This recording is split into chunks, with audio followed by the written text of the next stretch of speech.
मंडळी, तुमच्या डोक्यात हा विचार नक्कीच आला असेल की आपण जर एक हेलिकॉप्टर घेतलं, ते हवेत एका जागी स्थिर उभं केलं आणि तिथेच 12 तास थांबून ठेवलं तर काय होईल. पृथ्वी खालून फिरून पुढे निघून गेल्यामुळे आपण 12 तासानंतर जगाच्या दुसऱ्या टोकाला म्हणजे थेट अमेरिकेला किंवा लंडनला पोहोचू. बरोबर ना? ऐकायला हे किती सोपं आणि भारी वाटतं ना. विमानाचं महागडं तिकीट न काढता, इंधन न जाळता फक्त 12 तास आकाशात लटकून राहायचं आणि फुकटात जग भ्रमंती करायची.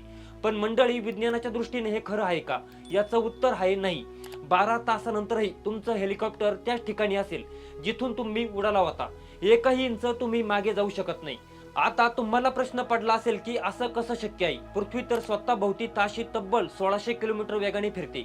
मग हेलिकॉप्टर का नाही सरकलं? याचं सर्वात पहिलं आणि मुख्य कारण म्हणजे पृथ्वीचं वातावरण. आपण जेव्हा पृथ्वीचा विचार करतो तेव्हा आपल्याला वाटतं की पृथ्वी म्हणजे एक मातीचा गोळा आहे. पण तसं नाहीये. पृथ्वीसोबत तिचं संपूर्ण वातावरण म्हणजे हवा, वायू आणि बाष्प हे सुद्धा तिच्या गुरुत्वाकर्षणामुळे तिला घट्ट चिटकवून आहे.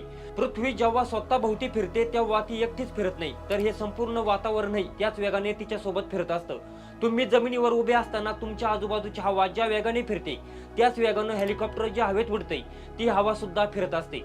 थोडक्यात सांगायचं तर तुम्ही एका फिरणाऱ्या गोळ्याच्या आत असलेल्या हवेच्या आवरणात आहात. याला अधिक चांगल्या प्रकारे समजून घेण्यासाठी आपण ढगांचं उदाहरण पाहूया.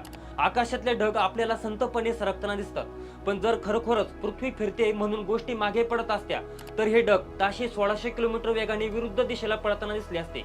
पण तसं घडत नाही, कारण ढग हे वातावरणाचा एक भाग आहे आणि ते पृथ्वीसोबतच प्रवास करत आहेत.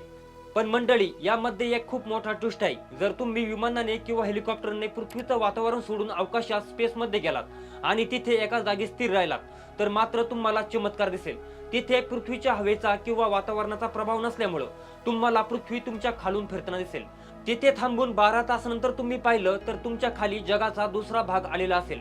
आणखी एक गोष्ट म्हणजे जर खरोखरच पृथ्वी फिरते म्हणून हेलिकॉप्टर मागे पडलं असतं तर विचार करा काय झालं असतं. आपल्याला ताशी 1600 किलोमीटर वेगांच्या वाऱ्यांचा सामना करावा लागला असता. इतका वेगवान वारा कोणत्याही चक्रीवादळापेक्षा हजारो पटीने शक्तिशाली असता. पण सुदैवानं निसर्गाची रचना अशी आहे की वातावरण पृथ्वीला सोडून जात नाही. तर मंडळी, विज्ञानाचा हा रंजक पैलू तुम्हाला कसा वाटला? तुम्हालाही आधी असंच वाटायचं का की आपण हवेत थांबून दुसऱ्या देशात उतरू शकू? या माहितीबद्दल तुम्हाला काय वाटतं हे कमेंट मध्ये नक्की सांगा. जर तुम्हाला हा व्हिडिओ आवडला असेल तर लाईक करा आणि अशाच नवनवीन माहितीसाठी आपल्या वेद.com चॅनलला सबस्क्राईब करायला मात्र विसरू नका.